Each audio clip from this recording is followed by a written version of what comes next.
Olá pessoal, aqui é professor Júpiter Palage de Souza e neste vídeo nós vamos mostrar para vocês a obtenção das chapas de aço carbono para obtenção das latas metálicas, um segundo vídeo que será a próxima aula.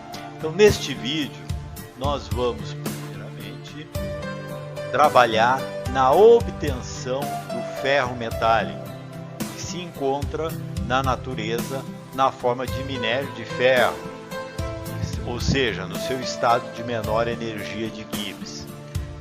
E de que forma nós vamos fazer isso? Nós precisamos de algumas matérias-primas para obtenção desse ferro metálico, ou seja, retirar esse ferro que está na forma de óxido de ferro no minério de ferro para ferro metálico e depois transformá-lo em aço carbono, em chapas de aço carbono. Então, primeiramente nós temos o calcário, que é um dos minérios que nós vamos utilizar nesse processo, e o coque como redutor desse ferro metálico. Então, como obter as matérias-primas? Calcário, que é o nosso fundente, já vamos ver o que significa isso, e o coque, que é o carbono, que vai ser o nosso agente redutor, ou seja, ele vai fazer com que o ferro, que está na forma de ferro mais 3 na natureza, lá na magnetita, passe a ferro zero, ou seja, reduza o ferro do estado de oxidação mais 3 para zero. A primeira matéria-prima, então, que nós vamos utilizar é o calcário, que é o fundente, ou seja, nós vamos reduzir o ponto de fusão desse minério de ferro, que é muito alto, e com isso nós precisamos de alguma coisa, de algum produto que faça com que ele baixe o ponto de fusão. Por isso nós vamos denominar o calcário de fundente, porque ele tem a função de reduzir o ponto de fusão do ferro. Então ele é reduzido de 2500 para 1500 graus centígrados. O minério de ferro, que é o nosso óxido de ferro, do qual nós vamos separar o ferro, reduzindo o ferro de ferro 3 para ferro 0, ele é uma reserva que se encontra aí, principalmente no Triângulo Mineiro, ali em Minas Gerais, onde nós temos as maiores reservas de ferro. E o coque, que é o nosso carvão mineral, ele é um combustível fóssil. Ele se encontra na natureza já há alguns milhares de anos, resultado da pressão sobre os vegetais que foram sendo depositados, temperatura, e que vai transformando isso em carbono. Mas é um carbono que fica misturado com algumas outras substâncias. Então esse coque, quando ele atinge mais ou menos um teor de carbono significativo, que é o nosso carvão mineral, na verdade, quando ele atinge um teor de carbono significativo, nós temos que destilá-lo para obtenção do coque, que vai ser o nosso carvão concentrado para o processo de redução no alto forno do nosso minério de ferro, ou seja, do ferro 3 passando a ferro 0. E como é que é feita essa destilação do carvão mineral? Isso é feito em retortas aqui, como vocês veem. Essas é uma coqueria, onde vocês têm aqui cada compartimento desses. O carvão mineral é depositado e sob a atmosfera controlada, né, de oxigênio, nós destilamos esse carvão mineral. E aí saem alcatrão, óleos leves, óleos médios, óleos pesados e aí por diante. Isso vai ser, no final, o chamado coque oriundo do carvão mineral. Existe também um coque derivado do petróleo. O princípio é basicamente quase o mesmo. Só que para o caso da siderurgia, nós utilizamos o carvão mineral. E aqui nós teríamos o nosso coque já destilado. Uma outra fonte de carbono como redutor para o óxido de ferro seria a utilização do carvão vegetal, que seria um redutor bastante energético também. Teor de carbono bem maior, e isso é obtido através da destilação da madeira. Isso é feito nas carvoarias aí no interior. Normalmente aqui o nosso carvão aqui é o mesmo do carvão para churrasco. Só que o que acontece? Na destilação da madeira, elimina-se aqui os voláteis, que são ácido pirulinhoso e outros voláteis que estão presentes na madeira. E o resultado é o carvão que passa a ser utilizado, que pode ser utilizado lá no alto forno como o nosso redutor. Aqui nós temos os nossos minérios que tem ferro, a hematita, magnetita, limonita e siderita. E aqui nós temos destilado o nosso minério, nosso carvão, vamos dizer assim, com algumas inclusões que parece ouro. Isso aqui é um carvão que tem muita pirita, ou seja, sulfeto de ferro. Esse carvão ele passa a ser inadequado para o processo de obtenção do ferro metálico, visto que ele pode causar bastante problemas nas chapas de aço carbono, fragilizam as chapas de aço carbono. O enxofre vai causar esse problema. Então, devemos evitar carvão com alto teor de pirita. E falamos já da energia livre de Gibbs, que foi criada aí por Josiah Willard Gibbs no ano de 1883.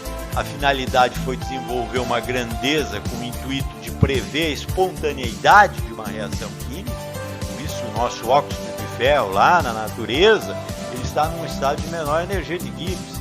E nós precisamos de energia para retirá-lo da forma de óxido de ferro, que é a preferencial, que está na natureza, para transformá-lo em ferro metálico.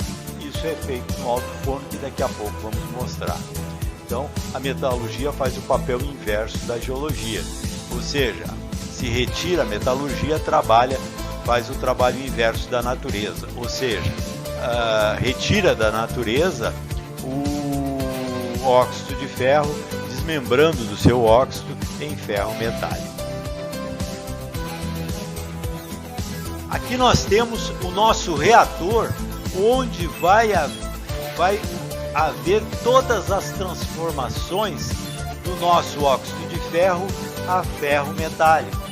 Então nós vamos carregar aqui no topo o minério de ferro, o nosso fundente, que é o calcário, e o coque, que é o carvão mineral ou carvão vegetal, que é o nosso redutor, que vai reduzir o óxido de ferro, o ferro do óxido de ferro, ferro mais 3, a ferro metálico. Então aqui o CO que está sendo formado aqui sobe, reduz o ferro, o carbono reduz o ferro e o ferro desce e vai armazenar aqui no cadinho. Sobre esse ferro fundido, nós temos aqui a escória, que é a matéria-prima aí rica em cálcio, em sílica, enfim, que são as impurezas que ficam sobrenadando sobre o ferro e são removidas aqui pela parte superior. E aqui pela parte inferior nós retiramos o ferro metálico, que vai para, já num processo de deposição, de colocação desse ferro, ou em carros torpedos, ou direto já para a panela de aciaria, que é a segunda fase, onde nós vamos transformar o ferro gusa, o ferro fundido que está saindo aqui do reator, em aço carbono. Então isso aqui é feito, por exemplo, no alto forno. Isso aqui tem ar quente a 700 graus. Aqui nós temos o nosso ferro fundido, que pode ir para um carro torpedo ou direto para a nossa panela, para a segunda fase, que é uma das fases mais importantes, que é a obtenção do aço carbono. Então aqui, de forma animada, nós estamos mostrando o que está ocorrendo dentro do alto forno. Olha ali, ó, o CO sobe e vai lá em cima combinar com o ferro, vai reduzindo o ferro, vai atingindo o ferro, que está na forma de óxido de ferro, ferro mais 3, produzindo a redução desse ferro mais 3 para ferro metálico. Uma vez reduzido o ferro metálico, ele vai lá para o cadinho, lá embaixo, ó. Então aqui nós temos o alto forno, o minério entra aqui no tragante, o fundente, que é o carbonato de cálcio, entra por aqui também, e o coque ou carvão vegetal entra por aqui, ó. O tragante fecha. Então aqui nós temos os perfis de temperatura dentro do alto forno. Então chegando aqui nessa zona de 1500, onde o nosso ferro está reduzido a ferro metálico, que vai para dentro desse cadinho. A escória é removida num primeiro momento e na parte de baixo nós fazemos a sangria do ferro, que vai para um carro torpedo ou para um processo de aciaria na panela Linz-Donawitz. Já vamos ver a seguir. Esse alto forno ele tem que ser revestido externamente, e ele é revestido com material refratário, porque a temperatura está 1500, então nós não podemos perder calor. Então muitas vezes nós temos um sanduíche de materiais refratários em função dos capas aqui, que são os coeficientes de condutividade térmica. Isso para se chegar numa temperatura o mais baixa possível na superfície externa com a atmosfera. Então aqui nós temos a nossa reação, a nossa equação de fluxo de calor, a área, o fluxo de calor e o gradiente térmico, dado por essa expressão, né? O kappa, que é a condutividade térmica, vezes a área, pegando uma área aqui desse nosso refratário, a espessura e o gradiente térmico. Se nós pensarmos em termos desse sanduíche que possa ocorrer de refratários, de materiais de natureza diferente, aqui com capas diferentes, e que vão nos dar um gradiente térmico cada vez menor até chegar a uma temperatura externa o mais baixo possível. Isso ocorre, por exemplo, numa estufa de laboratório, só que aí é diferente dos materiais que vão ser utilizados como materiais para diminuir essa temperatura, reduzir a temperatura.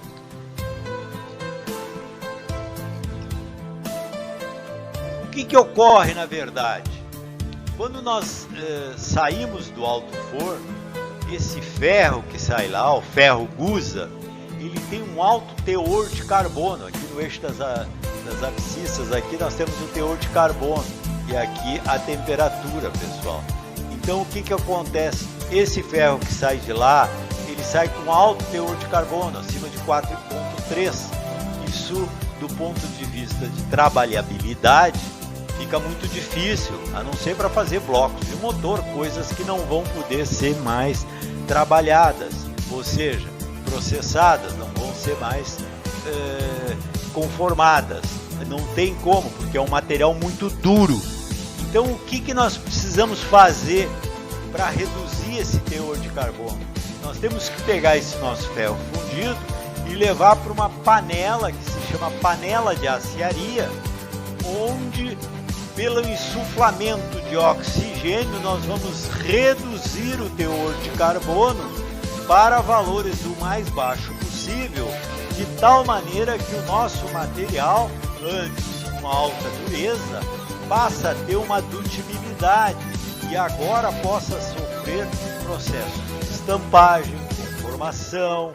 Então nós vamos poder obter uma chapa, por exemplo, para fazer uma porta de carro, uma chapa para fazer uma lata, uma chapa para fazer uma máquina de lavar louça, uma chapa para fazer uma máquina, uma máquina de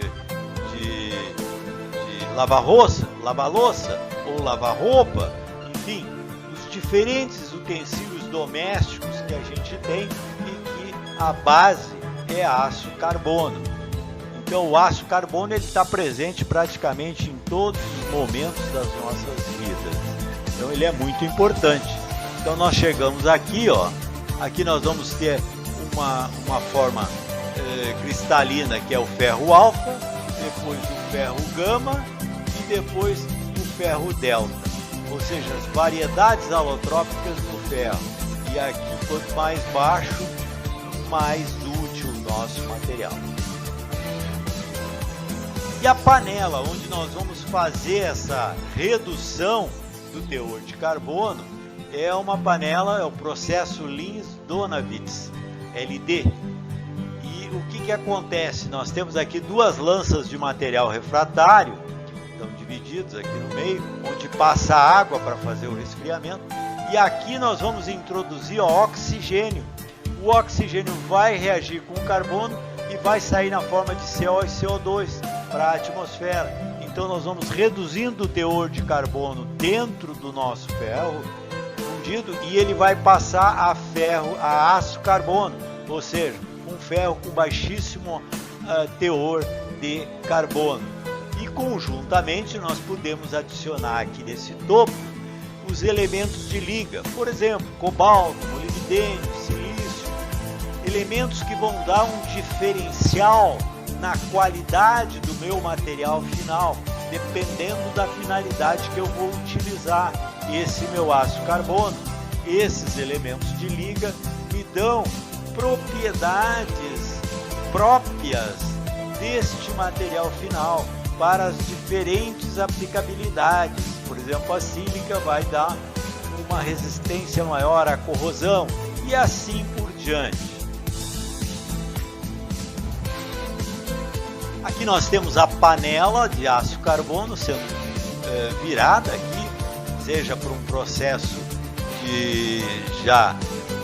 que vai para um lingotamento contínuo ou para também um carro torpedo, que por exemplo, se esse aço carbono vai ser processado numa outra unidade, ou ele é vertido em lingotes já para ser transportado também para outra unidade. Normalmente as unidades hoje de siderurgia, elas já têm um processo contínuo de lingotamento contínuo. O que é o lingotamento contínuo? O lingotamento contínuo, depois vocês vão olhar esse vídeo aqui, ó, How Steel is Made, tá? Esse vídeo vai mostrar todas as etapas, desde do alto forno, desde o processo de obtenção das matérias-primas, né, retirada da natureza, e depois passando pelo alto forno, onde o calcário e o coque, o carvão mineral, são adicionados lá e reduzem o ferro a ferro metálico. E depois vai até a aciaria, onde a panela Lins-Donawitz vai transformar vai obter-se o nosso aço carbono. E depois em ligotamento contínuo, vocês vão ver lá, nós vamos formar as chapas metálicas que vão formar os cilindros de chapas que vão depois para a fabricação de latas metálicas. Então, olhem esse vídeo, está lá no nosso site www.ufrgs.br/food-security, onde na parte de embalagens vocês vão entrar ali em tópicos, embalagens, e vocês vão procurar How Steel is Made. E também vai estar a nossa aula gravada nesse site. Está lá disponível para quem quiser assistir e depois responder os questionários que nós vamos formular. Então, como eu falei para vocês, o que acontece nesse processo? O aço carbono está aqui em cima, uma temperatura muito alta. Então, se nós pegarmos aqui, ó, diferentes perfis aqui, ó, eu tenho a temperatura e tenho o teor de carbono. Cada teor de carbono me dá propriedades diferentes, estruturas diferentes do meu aço carbono. Então aqui eu tenho uma estrutura diferente desta estrutura aqui e dessa estrutura aqui. Como é que eu vejo que existe uma diferença? Pelos grãos, por essas estruturas que estão formadas aqui, ó. Elas têm formatos e composições diferentes.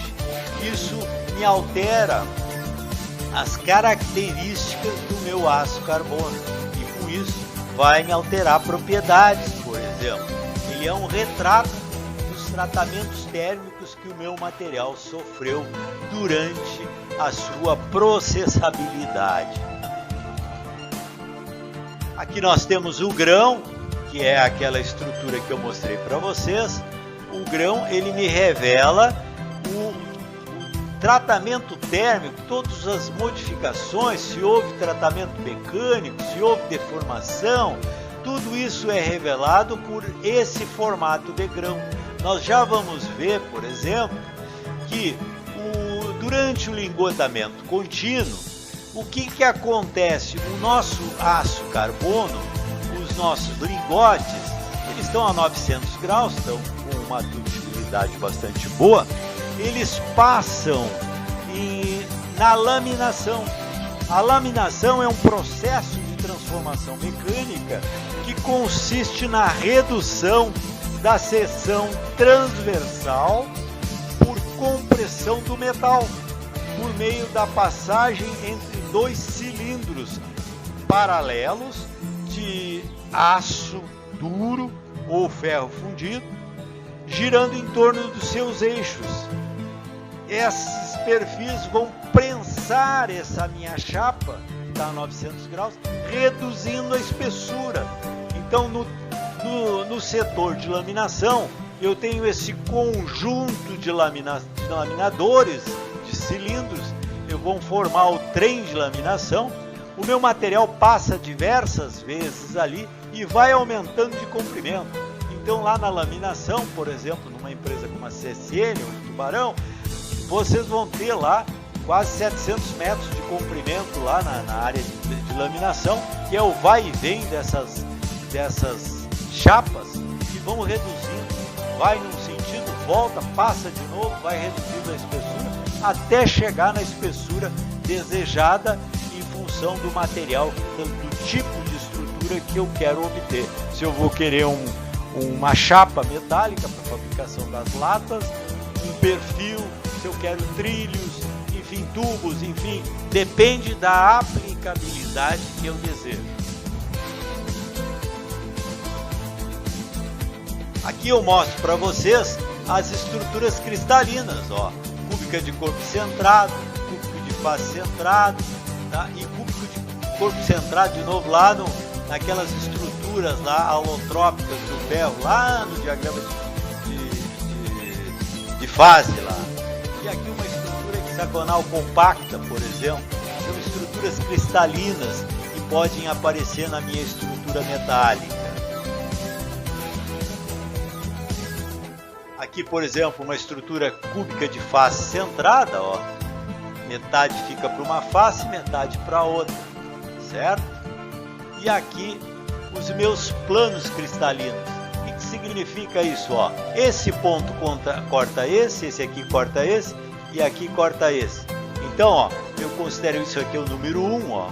Então, XYZ 1, 1, 1. Esse é um plano 1, 1, 1, ó. Estão vendo? Tá? Aqui eu já tenho um plano 1, 0, 0. Ó, ele está só cortando o X. Ó. o Y e o Z é 0. E assim vai. Então, os planos cristalográficos são muito importantes, né? Porque as propriedades dependem de como está estruturado, depende do plano cristalográfico que está se analisando.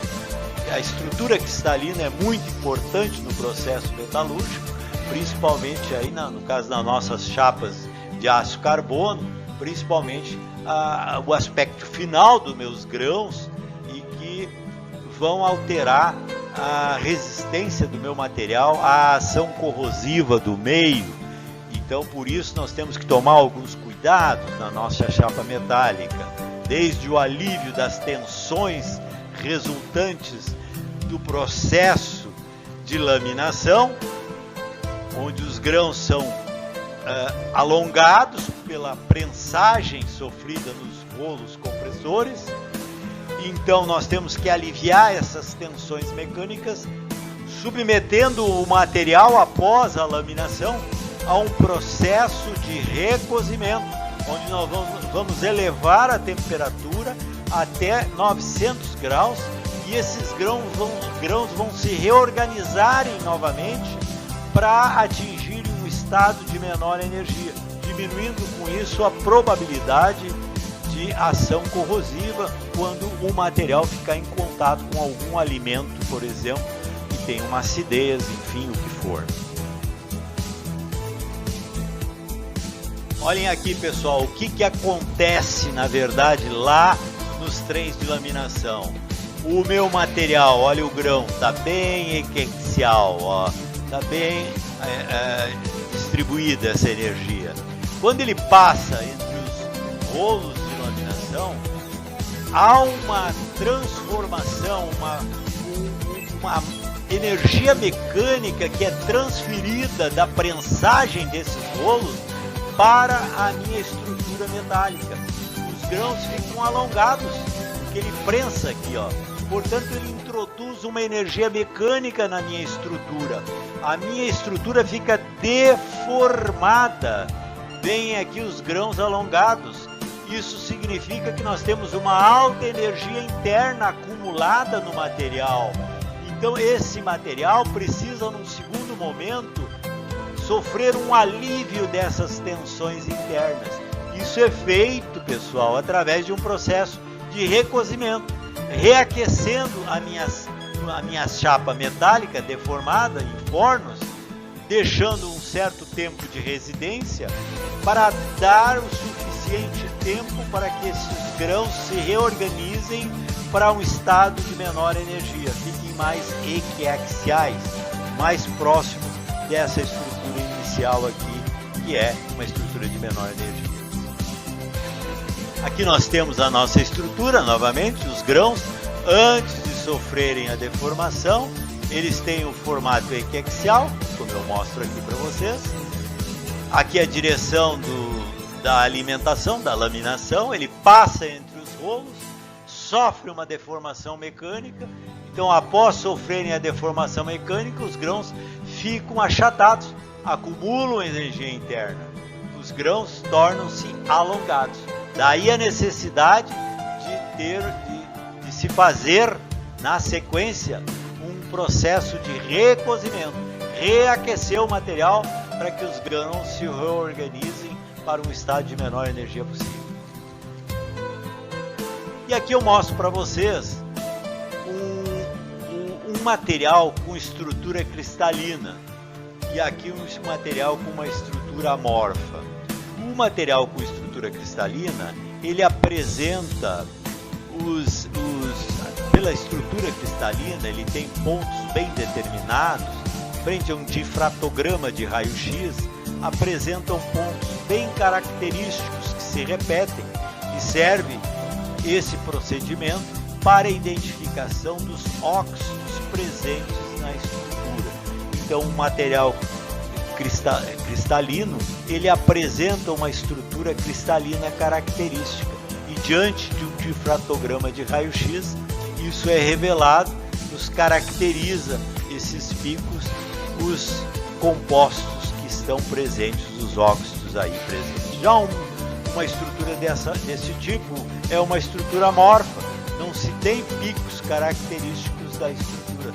É o caso do vidro, que nós vamos, quando virmos a parte de vidro, vamos reproduzir novamente esse gráfico para identificar melhor a estrutura do vidro, que é uma estrutura amorfa, sem forma. Então, nós observarmos o vidro, ele tem propriedades isotrópicas, em todas as direções é a mesma propriedade. Já numa estrutura cristalina, depende da orientação cristalográfica, dos planos cristalográficos. E aqui, pessoal, eu mostro para vocês alguns tipos de aços que estão disponíveis aí no mercado. Por exemplo, para alguém que vai fazer um reator para fazer uma fabricação de geleias, é importante que esse reator seja bastante resistente à ação corrosiva do meio. Então, o que se recomenda? Que esse reator seja de aço inox, um aço 304, por exemplo, 18% de cromo, 8% de níquel. Um 304L, que é um aço 18,8 estabilizado ao titânio, porque aí o que acontece? Vocês protegem principalmente na região do cordão de solda, que é uma região vulnerável, que a temperatura chega a 900 graus e o cromo migra e reage com o carbono. Reage com o carbono e aí o que vai acontecer? Vai ficar deficitária a região vizinha de cromo para exercer a formação do óxido de cromo. E aí começa a gerar corrosão no cordão de solda, certo? E se quer um aço de melhor qualidade ainda, pega um 316. E um aço 316L é bem mais caro, mas um reator para esse tipo de produto, vocês não vão estar trocando todo dia, a não ser que aumente a produção. Aí é muito bom, porque é sinal que os resultados financeiros estão sendo bons, justificando o aumento da produção, e aí vocês vão comprar um reator maior. Então, cuidado, pessoal, precisando de um reator, compre um material estabilizado ao titânio L, porque aí o que acontece? Vocês vão estar garantindo que vocês não vão ter corrosão no cordão de solda, porque o titânio vai preferir se ligar ao carbono. Termodinamicamente ele é mais estável ligado ao carbono do que o cromo. Ele é mais ávido pelo carbono do que o cromo. Então ele deixa o cromo livre para formar o óxido de cromo, protegendo a região do cordão de solda. E aí então é muito importante que vocês tenham outros tipos de aço, só para mostrar para vocês a importância do aço nas diferentes aplicações, seja lá no reator para a indústria química, para a indústria farmacêutica, para a indústria de alimentos. Nós precisamos garantir que o nosso produto final esteja isento de contaminação.